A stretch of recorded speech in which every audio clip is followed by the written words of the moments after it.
The character really started as, a sort of secretary, a sexy secretary with a skill set on the side and Posing as, thank you. We didn't know, certainly I didn't know how the audience would react to the character, my interpretation of the character, and obviously a very beloved character for a long time.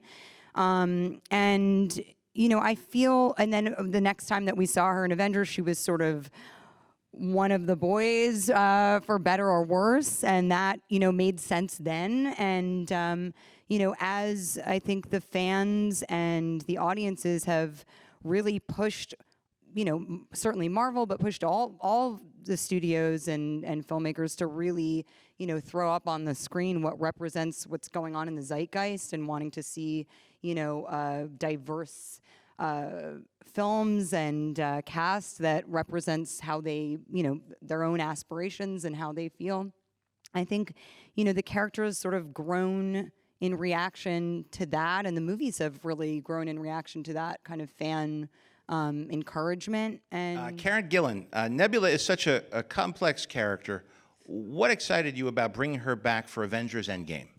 Well, I think it's maybe safe to say that she suffers from some daddy issues because her dad is Thanos, so who wouldn't? And I think I'm excited for her to finally face the source of this abuse.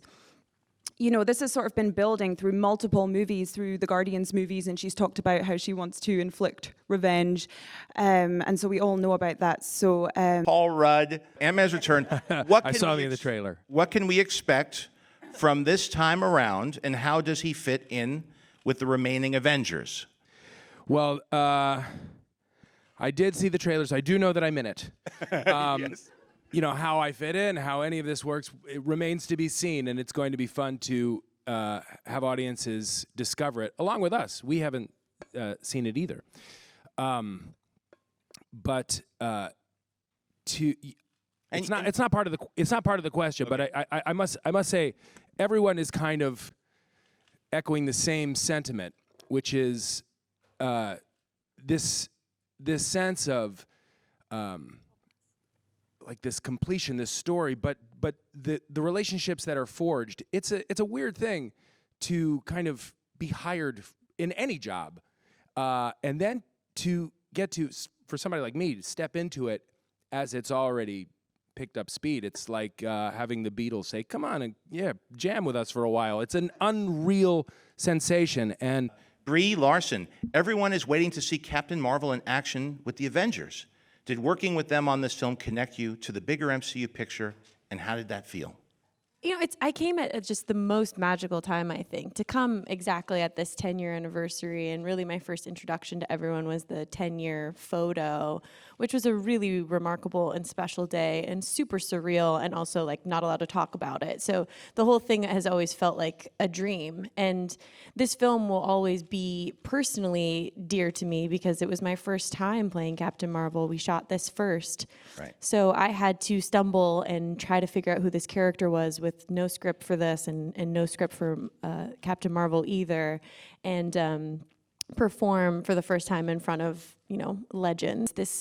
The set feels like this balance of, as big as it is, it still feels like a bunch of kids, just like what I was doing over summer break, making movies in my garage. There's still this sense of wonder and play and encouragement, and of course, this film deals with some heavy subject matters, and so you're bouncing in between things that feel very deep and serious, and then we're going off and playing boggle. I'm super excited for this to come out, mostly just so that I can talk about it. I want to be able to talk about my experience, yes. Which I haven't been able to do for a very long time. Don Cheadle, Rhodey has been there since the beginning. What do you like best about playing him and suiting up as War Machine?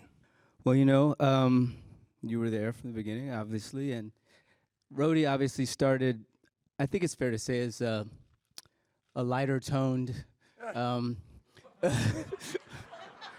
individual, sort of bigger than life than I am in real life. But as the character sort of darkened and things became more compact,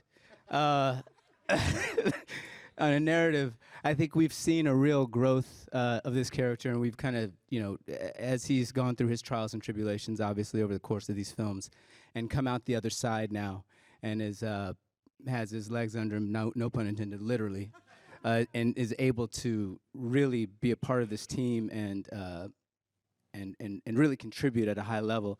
It's been a lot of fun to see where he's come from and to see where he's gone. And That leads us to Mark Ruffalo. This cast has met up many times now, either in part or whole. Some describe it as family. Is that how it feels to you? It doesn't feel like family to me because we all really get along well. All right, let's go to some questions. Oh, my. For the Russos, you guys have shown amazing restraint in what you haven't revealed about this film so far. How did not having sort of feedback to trailers and major set pieces, how did that affect you putting the film together and putting its final touches on? At the end of the day, my brother and I, we came to this material because we're fans. We grew up loving the comics. We came to the series. We came to the MCU already fans of the MCU. So the thing, like the energy we move on is our own passion and our own excitement. And that's how we tell stories. We learned long ago that you have to tell stories for yourself. You can't be thinking about how others might receive them. Obviously, with the end of Infinity War and the Thanos snap is a very emotional thing for a lot of audience members to experience that. And Robert, I've been wanting to ask you this since I saw that film, and specifically just staying with Infinity War, shooting that moment with Spider-Man, having him turn to dust, and the actual acting and the emotion of that moment, just what it was like to shoot that scene specifically on that day. And it's one of those things where you go like, wow, I think we just made a pretty serious choice here. And but I think audiences like that. I think audiences are so smart and now so they require to not be fed the same drivel as. Hi, this question's for Chris Evans. So in the past few films like Civil War and Infinity War, now Endgame, you see our character being able to interact with different characters. And because, you're Captain America, you always have this tendency to be a leader and be a captain. How does that change or maintain continuity as you meet other characters like Captain Marvel or Black Panther, who are both leaders in their own way? Sure. I think he tends to lean on those people who are of like mind in nature, who kind of are intrinsically selfless, I mean, all the heroes up here have their baked in the cake flaws, and I think a lot of that makes for really good conflict and storytelling. That's why my favorite stuff in this arc has been my stuff with Downey, because we are such it's such a dichotomy between how we approach things, but at the end of the day, our hearts are both in the right places, but it provides a lot of great friction.